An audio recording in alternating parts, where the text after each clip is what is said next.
बम्बई के सुनला कहानी भरल बा पानी ए हरे। अरे राम बम्बई के सुनला कहानी भरल बा पानी ए हरे।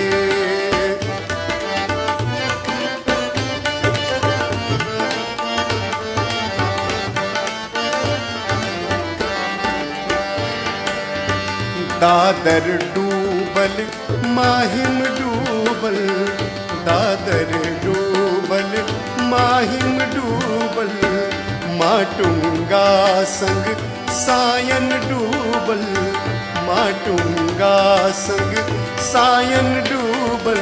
हरे राम डूबल बा,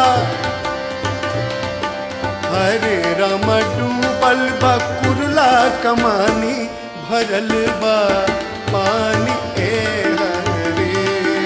हरे राम डूबल बा कुरला कमानी भरल बा पानी ए हरे। हरे राम बम्बई के सुनल कहानी भरल बा पानी ए हरे।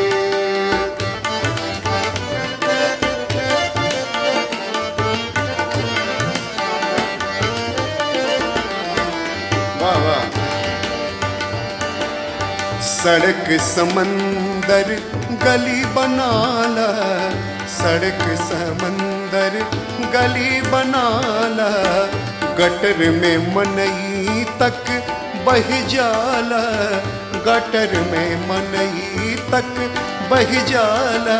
हरे राम आइल बा जैसे सुनामी